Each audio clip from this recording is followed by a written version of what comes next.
Well, the drama between the Liberals and the Nationals continued this week with what appears to be a total breakdown in the relationship between Liberals leader Sussan Ley and Nationals leader David Littleproud. For the second time this term, it's over. The Liberal-National alliance in tatters again tonight, following a high-stakes revolt against Sussan Ley's leadership. Our party room has made it very clear we cannot be part of a shadow ministry under Sussan Ley. Sussan Ley's leadership remains in mortal peril, and in a plot twist, David Littleproud now faces his own leadership challenge next week. I will be moving a spill motion on Monday afternoon in the National Party room to give my colleagues an option, because the reality is if they follow the course they're on now, we are going over the political cliff. I just want to ask what the split actually means in practical terms, because I feel like they're still fighting over the sort of headline stuff, but nobody's really talked about what it will mean in terms of, you know, opposition party funding, shadow ministerships, dare I say it, you know, the policies that we're supposed to be seeing from the Liberal Party this year, even just whether or not they're going to sort of meet or talk to each other. What's your sort of understanding of how it's going to work in practice? Sean Carney, our excellent political columnist today, channeled Succession, the dramatic fictional version of the Murdoch family, which was a super popular show, in his column today when he said that in reference to coalition MPs, these are not serious people. Yeah. Which I think probably struck true to a lot of people watching the coalition over summer. Yeah, which is famously what Logan Roy, the patriarch, says about his wayward children. Yes. And I mean, I think it is extraordinary that, you know, the leaders of two major political parties, which have these long, historically storied sort of traditions and which have, you know, traditionally been the party of government together more often than not in Australian history, you know, can't come to terms. They apparently can't stand each other to the point where they can't even have a phone call, let alone be in the same room with each other. There's talk of David Littleproud having shouted at Sussan Ley down the phone. In any other organisation, any Australian, any listener, you know, listening to this will know that in their own workplaces, this kind of behaviour would be completely unacceptable. I mean, it's kind of extraordinary, isn't it? Yeah, you often hear this said about politics that this kind of behaviour wouldn't be acceptable anywhere else, and there are so many exceptions in this world, and there's like toxic relationships and shouting matches. The stakes are high, and yeah, when the public gets an insight into it through a debacle like this one, where there's lots of reporting and interviews where questions are asked about private conversations, it all looks extremely ugly, and it cements in the minds of many voters what they suspect about Canberra, which is that it's a bit of a cesspit. People are power hungry. There are huge egos everywhere. And for the coalition, which has spent years trying to repair its image as the kind of competent party, which they've so often been seen since World War II, where they've been in government for about 2/3 or just more of the time since World War II, that's been shattered. And from just a few weeks ago when I think we were talking about this earlier in the week, Jackie, where the government looked on the ropes a little bit. Polling showed the Prime Minister's response to Bondi was, in the minds of a majority of voters, poor. For that to have been, for that political ascendancy, which was probably more fragile than we realised at the time over summer for Sussan Ley, for that to have been ceded so quickly and for them to be in this state they're in now is quite extraordinary. Just in terms of where the split is at, it's a technical point, but not been noted probably enough even by me in the reporting. The split hasn't been formalised yet. So last week when this blow-up occurred in Parliament, we know the Nationals senators who are in the formal opposition shadow cabinet handed in their resignations because they breached shadow cabinet solidarity on Labor's hate speech laws. Sussan Ley accepted those resignations because she agreed that they had done the wrong thing, even though David Littleproud says she should not have accepted those resignations, which is quite an odd argument. She did accept them, but all of the subsequent resignations that David Littleproud and his other frontbenchers put to Sussan Ley effectively in solidarity with their Nationals colleagues have not yet been accepted formally by Sussan Ley, and the pair are yet to have a patch-up conversation, which I think is not likely to yield anything, but could potentially yield a resolution before Parliament returns next week. So we're still in this kind of point of stasis where the Nationals have said they cannot serve in Sussan Ley's shadow cabinet. Sussan Ley has not put Liberals in the positions that were once held by Nationals, and the Nationals have not yet created this unorthodox, novel kind of shadow front bench, which David Littleproud says he will do, because there are many members of both the Nationals and the Liberal parties who, behind the scenes, are working really hard to patch this up. It's very hard to see how that happens with the two leaders in their positions, because they've both climbed up to these positions where it will be very hard to come down from. But we still haven't formalised the split. Yeah. If they were to formalise the split, and as you say, it's kind of they've both painted themselves into a corner. It's very hard to see how they can patch it up. But at the same time, every way you look at it, it's untenable, particularly for the Nationals, I think, to be running their own show. I mean, on a basic level, the shadow ministries that the Nationals have now, these Nationals members have now given up. They come with an extra $60,000 in pay. Okay, maybe they've taken a big pay cut, these people. They come with more staff. They come with better officers. So that will all be gone, which is a huge sort of funding hole, really, for the Nationals to be running their own show. They'll apparently have to be doing separate policy making. At an election, what would it mean? Because, traditionally Nationals and Liberals don't run against each other. There are certain seats where you could maybe even get a four-pointed contest. And, with One Nation in there as well, preference flows. And then, of course, there's the question of the Senate, because our colleague James Massola had a really interesting story this week pointing out that the Nats, particularly in New South Wales at least, if they were not on the coalition Senate ticket, they would maybe not win a seat at all, or they might win one. So they're basically subsidised or, cross-subsidised by the Liberals, particularly in the upper house. I mean, they're just a sort of spent political force if they're not with the Liberals, aren't they?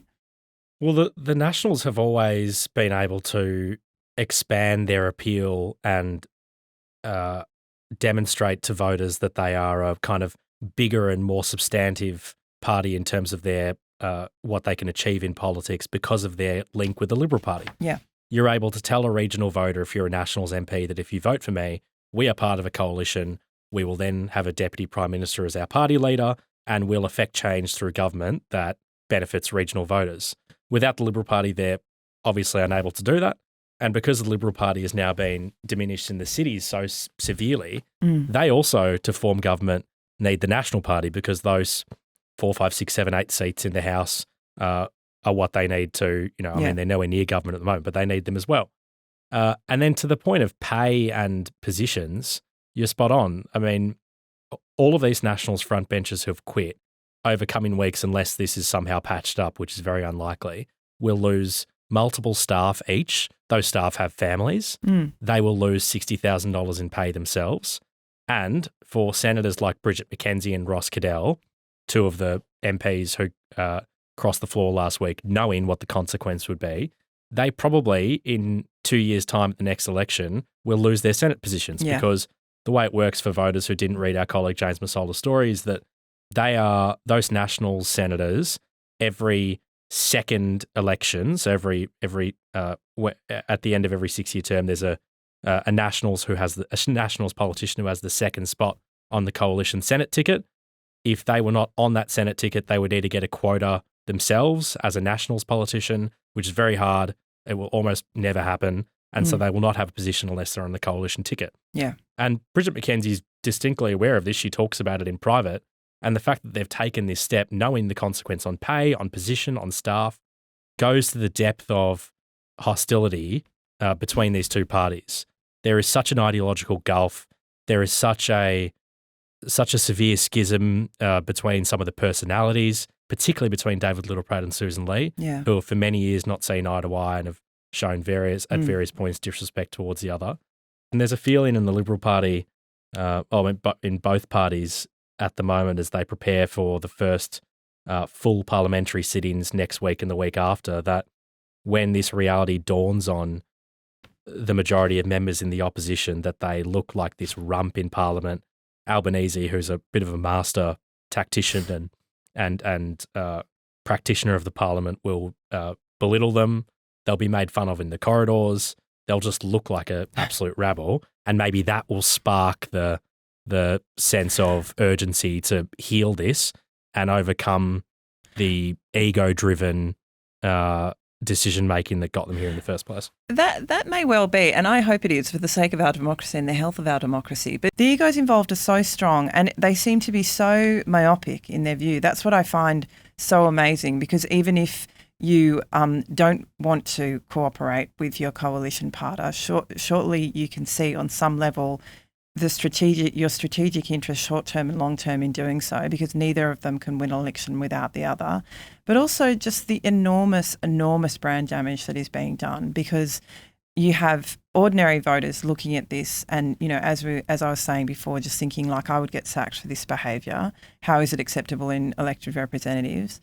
And also, like, this was supposed to be the year when the Liberals were actually going to give us some policy. I mean, they're supposed to be pushing out an immigration policy. We have stuff like, you know, the Chinese ambassador this week has come out and said that, you know, if Australia sells off the Port Darwin, takes Port Darwin off Chinese investors, then they will basically wage a new trade war. I'm kind of, you know, generalising there. But these are major issues that, you know, particularly the coalition should be all over. And they're just not. They don't have their eye on the game at all in terms of what the Australian people want or policy development. I mean, yeah, I find it actually really confounding. And the government's inflation narrative has blown up in its face this week, which is absolutely beautiful terrain for the Liberal Party. Yeah, and they've got a really, really strong argument there, which is basically the Labor Party, or, you know, Labor government has spent way too much money and it's pushing up inflation, and it's going to affect every single mortgagee in the country when interest rates go up this week. Paul, how do you see it sort of playing out next week? Obviously, Parliament comes back. David Littleproud is going to face this sort of weird squib of a challenge from Colin Boyce. And we do have to get this coalition back together again. It's a bit like trying to weld square pipe to round pipe, and that is why I will announce to you right here today, you heard it first, I will be moving a spill motion on Monday afternoon in the National Party. David has made some bad decisions recently. He's upset just about everybody he can possibly upset. What do you think is going to happen there, first of all? Will the challenge even get up? Yeah, the Nationals challenge is David Littleproud's in a difficult position politically because his authority's been dented by what's happened in the last couple of weeks, particularly in terms of the perceptions of him from his Liberal colleagues. Most people in the Liberal Party believe that if there is to be a reconciliation at some point in the future, David Littleproud can't be the Nationals leader because he was seen to have acted totally unreasonably by his Liberal colleagues.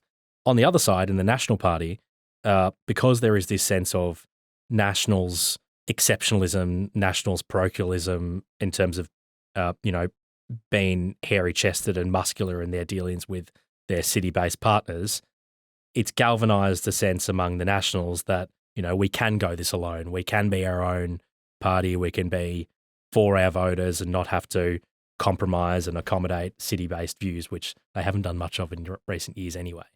But this challenge from Colin Boyce next week, which has come totally out of the blue.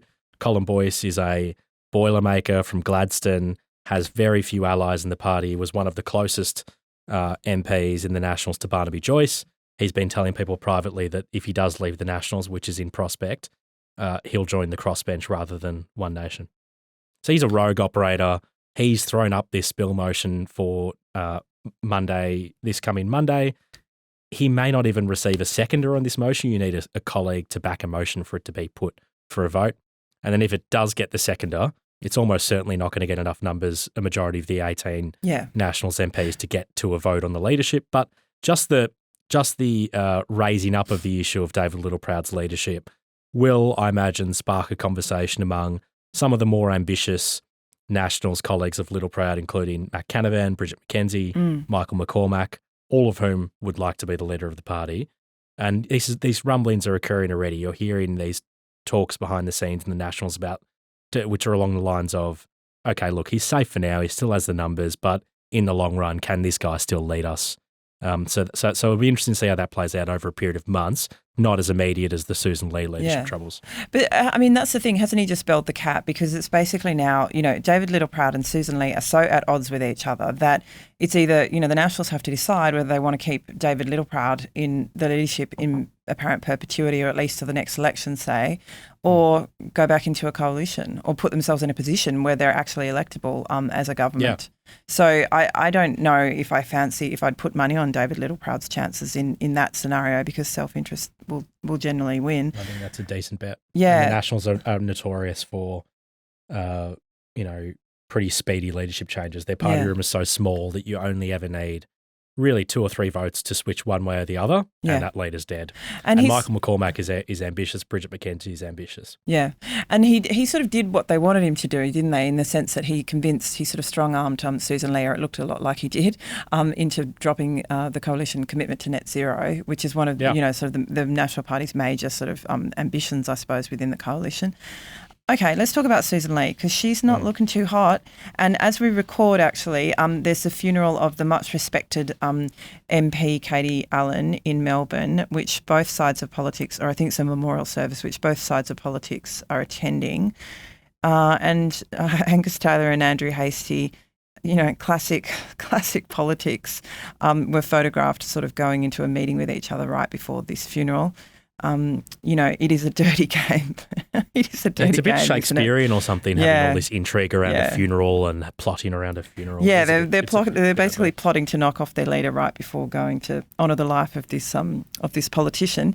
Anyway, I know Angus Taylor, by the way, has a strong relationship with Katie Allen's husband, so I know that his people are feeling a bit off. No about doubt, how this has been portrayed, and they didn't mean it to be put this way. But with Hastie being in Perth, this event happening, it's unfortunately been caught up in the funeral debate. Yeah, and Angus Taylor, as you've reported, has been overseas for much of the summer. So this is the sort of first time they're actually in the same city together and this happens to be the reason. But again, it doesn't look so good. What do you think will come out of that meeting? Or, are they likely to come to terms? Because it's hard to see Sussan Ley's leadership continuing for too much longer, isn't it? Yeah. So for listeners to understand why that meeting is important, it's because in effect it's not quite this precise, but half the party room is moderate and half the party room are conservatives. It chops and changes. The conservatives probably have a slight edge, but for an alternative leader to beat Sussan Ley in a leadership ballot, the conservative side will need to be united behind one. If there's 2 candidates from the right, that half will be split 25%. And the moderate candidate, being Sussan Ley, will stick that in the job. So until Andrew Hastie and Angus Taylor can come to a resolution on who the right-wing candidate is, this leadership spill ain't happening.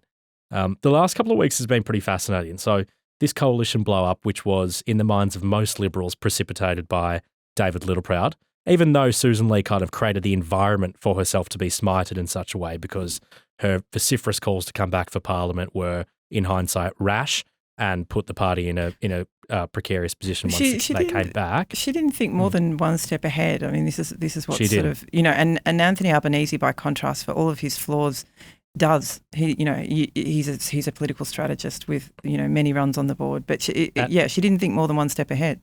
Totally right. And as Sean Carney, who I referenced earlier, I'm just repeating Sean Carney's column. It was a great column. Everyone should go read it.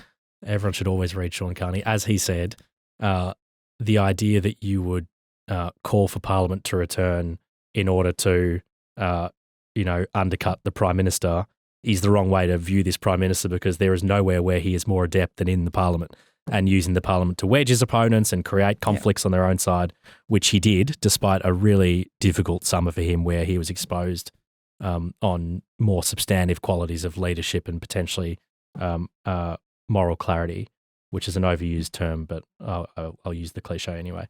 But just in the last couple of weeks on the Liberal leadership spill, it's been really interesting to see how it played out. So in the days after Littleproud left the coalition, it was clearly a moment of generational crisis. Like, there are a few moments on the Conservative side of politics that looked so stark when it occurred, because the split that occurred after the last election was brief. There was always going to be patched up quickly, and there was a sense that Sussan Ley could kind of, this new centrist leader, woman in the role, there was a sense of positivity around the place. We're now nearly a year into her leadership. When David Littleproud split out last week, it looked like the split would be more permanent, and there were serious questions about whether the coalition was dead.